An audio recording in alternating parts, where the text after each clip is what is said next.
میں حضور نے مختلف مضامین کی احادیث میں اس بات کو فرمایا کہ قرب قیامت ملانے پھریں گے، جس میں حضور پاک نے فرمایا یکونو فی آخری زمانی دجالون کذابون یاتونکم من الاحادیث بما لم تسمعوا انتم ولا آباؤکم۔ قرب قیامت ایسا زمانہ آئے گا کہ دجال کذاب لوگ پھریں گے۔ کیا فرمایا حضور نے؟ دجالون۔ کیا معنی ہے اس کا؟ دجال سنا ہے نا نام؟ کذاب کہتے بہت بڑے جھوٹے کو، تو حضور دجال بھی فرما رہے ہیں نا، کذاب بھی فرما رہے ہیں، تو کسی کو دجال کہنا یہ اچھا کہنا ہے یا برا کہنا ہے؟ کسی کو کذاب کہنا، ارے یار اگر جھوٹے کو بھی بولو نا کہ بڑا جھوٹ بولتے ہیں آپ، تو اس سے وہ بھی برا مان جاتا ہے، بھلی جھوٹا ہے مگر اس کو بھی آپ نے کیا کہہ دیا کہ جھوٹا ہے، تو برا مان جائے گا۔ تو حضور نے کاذب نہیں فرمایا، کذابون فرمایا، بہت بڑے جھوٹے۔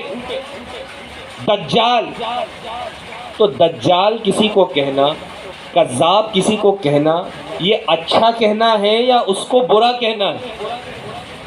بولیے نا۔ تو حضور نے برے کو برا کہا ہے نا، برے کو برا کہا ہے نا۔ جو دجال ہے اس کو کیا کہا حضور نے؟ دجال ہی کہا، دجالون۔ جو کذاب ہے حضور نے کیا کہا اس کو؟ تو پتہ چلا کہ جن لوگوں کی تعلیمات یہ کہ نہیں صاحب کسی کو برا نہیں کہنا، وہ رسول اللہ کی تعلیم کے خلاف تعلیم دیتے۔ حضور سارق کو سارق، چور کو چور فرمائیں، دجال کو دجال فرمائیں، جھوٹے کو کذاب فرمائیں، اور پھر کہیں نہ کہیں جن میں یہ صفتیں ہیں وہ لوگوں کو کہیں نہیں کسی کی برائی کرنا ہی نہیں، تاکہ دجال کہلانے سے بچے، کذاب کہلانے سے بچے۔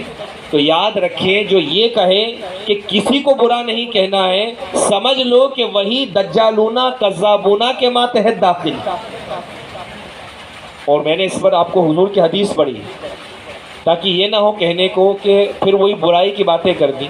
حضور نے فرمایا کہ قرب قیامت یکونو فی آخری زمان، آخری زمانے میں ہوں گے۔ جب حضور نے فرمایا ہوں گے تو ہوں گے، ایسا ہو ہی نہیں سکتا کہ حضور فرمائے اور نہ ہو۔ ہم تو دیکھ رہے ہیں نگاہوں سے یار، صحابہ کا ایمان تو یہ تھا کہ وہ بن دیکھے مانتے چلے جاتے تھے۔ کیا آپ نے نہیں دیکھا نبی کونین مدینہ منورہ میں تشریف فرما ہے، مولا علی رضی اللہ تعالیٰ اور دیگر دو صحابہ سے فرمایا جاؤ روضہ خاک پر ایک عورت ملے گی، اس کے پاس ایک خط ہوگا جسے وہ مکے لے جا رہی ہوگی، اس سے وہ خط لے آؤ۔ صحابہ بھی وہیں موجود ہیں، حضور بھی وہیں موجود ہیں۔ نبی نے فرمایا عورت ملے گی، صحابہ نکل پڑے، اس مقام پر پہنچے تو عورت مل گئی۔ مولا علی نے مطالبہ کیا خط کے لیے، وہ انکار کر گئی۔ کیسا خط؟ کون سا خط؟ میرے پاس کوئی خط نہیں ہے۔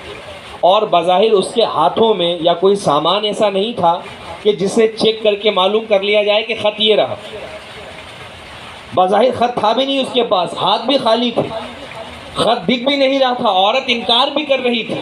مگر صحابہ کا ایمان دیکھو، رسول اللہ نے فرمایا خط ہے تو خط ہے،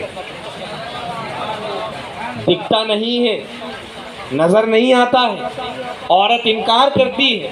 اس سب سے نظر ہٹاتے ہوئے صحابہ کا صرف اپنے آقا کے ارشاد پر یقین کہ رسول اللہ نے فرمایا عورت ملے گی تو مل گئی، فرمایا خط ملے گا تو ملے گا، فرمایا چھوڑیں گے نہیں، تلاشی لیں گے۔ تلوار نیام سے باہر نکالی، اس عورت نے اپنے جوڑے کے اندر اس خط کو چھپایا ہوا لپیٹا ہوا تھا، جوڑا کھول کر خط نکال کر دے دی۔ تو خط تو بعد میں آیا نا، عورت نے تو اقرار بعد میں کیا نا، مگر صحابہ کا ایمان دیکھیں کہ رسول اللہ نے جو فرما دیا وہ ہوا ہے اور وہ کر رہے ہیں۔ تو میرے آقا نے فرمایا یکونو فی آخری زمانی دجالونا کذابونا، آخری زمانے میں دجال کذاب ہوں گے تو ہوں گے۔ اور حضور نے ان کو برائی کے لفظ سے فرمایا تو بے شک برے کو برا کہا جائے گا۔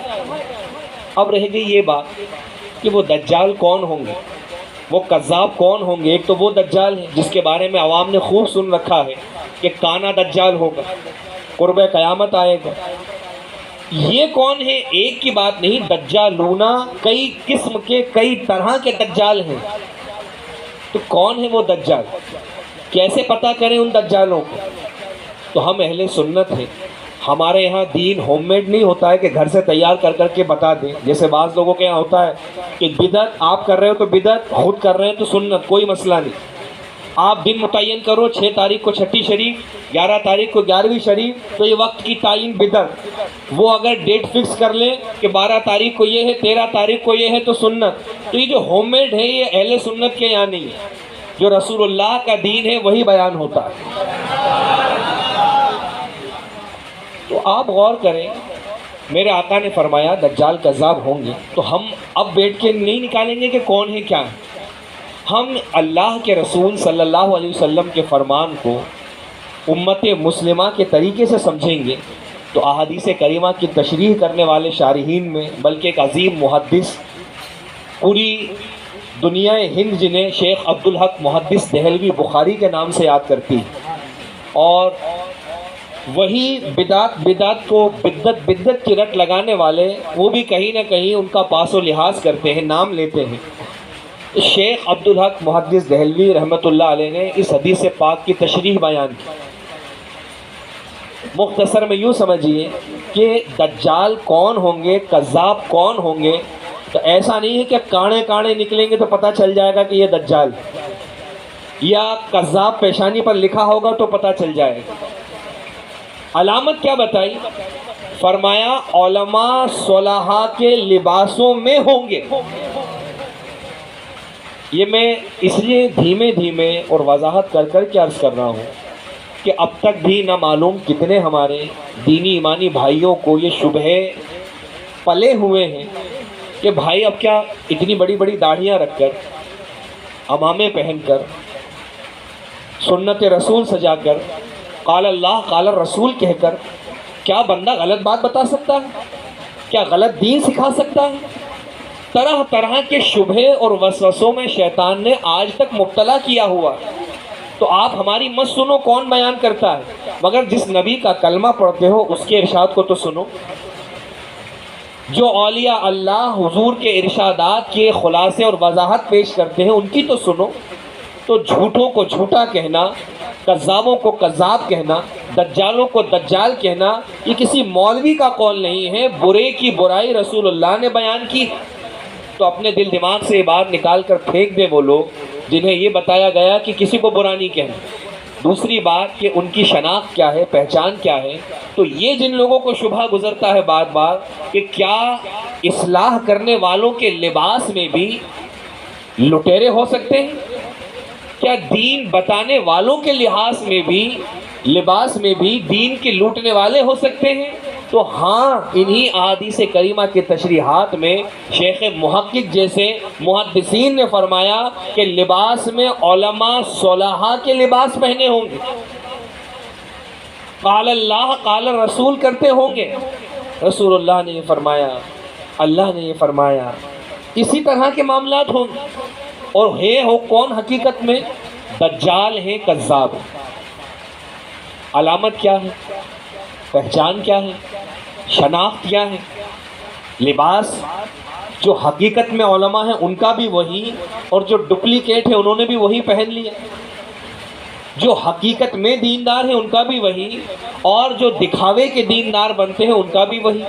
تو عوام کیسے فرق کرے، کیسے پہچانے کہ اصلی کون ہے، نقلی کون ہے؟ تو میرے آقا کریم علیہ الصلوۃ والتسلیم جو امت کی ہدایت کے لیے تشریف لائے، اس احادیث کریمہ کی تشریح میں شیخ محقق نے بھی اس کو وضاحت کیا۔ حضور نے ارشاد بھی فرمایا یاتونکم من الاحادیث بما لم تسمعوا انتم ولا آباؤکم، ایسی باتیں وہ تمہارے پاس لائیں گے جو نہ تم نے سنی ہوں گی نہ تمہارے باپ دادا نے سنی ہوں۔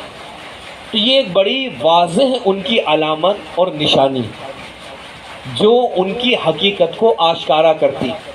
اب مثال کے طور پر میں ایک آدھی بات اس میں ذکر کروں کیونکہ وقت کم ہوتا ہے، اور یہ سب موضوع کم سے کم 2 2 گھنٹے جو ہے کہ چاہتے ہیں، اور میری بھی عادت ہے کہ کوشش یہی ہوتی ہے بات پوری سمجھ میں آنی چاہیے جس بھی موضوع کو چھیڑا جائے۔ تو بہرحال حضور نے حدیث پاک میں فرمایا کہ دجال کذاب ہوں گے۔ شیخ محقق نے ان کی علامت بتائی کہ لباس سے دھوکہ مت کھانا، باقاعدہ جو ہے کہ سنت رسول کے مطابق اگر ٹخنے کھولے ہیں، سروں پر پھیٹے بندھے ہوئے ہیں، چہروں پر سنت رسول سجی ہے، تو بس جس کے چاہے ہاتھ میں ہاتھ دے دو، جس کی چاہے بات سننے چلے جاؤ۔ تو ایک حدیث میں حضور نے فرمایا پہلے دیکھ لو دین کس سے سیکھ رہے ہو، کیونکہ پھر وہ جو بھی بتاتا رہے گا نا تم دین سمجھو۔ تو اول ہی تلاش لو کہ جانا ہے کہ نہیں جانا ہے، دین سننا ہے کہ نہیں سننا ہے، لوگوں کو سننے دینا ہے کہ نہیں سننے دینا ہے، پہلے ٹٹول لو کہ جا کس کے پاس رہے۔ دوسرا حضور نے فرمایا کہ آخر زمانے میں تو دجال کذاب پھریں گے۔ شیخ محقق نے فرمایا لباس ایسے ہوں گے۔ علامت حضور نے فرمائی کہ جانچ پرکھ کرنا ہو تو بات ایسی لائیں گے کہ جو نئی نئی ہوں گی۔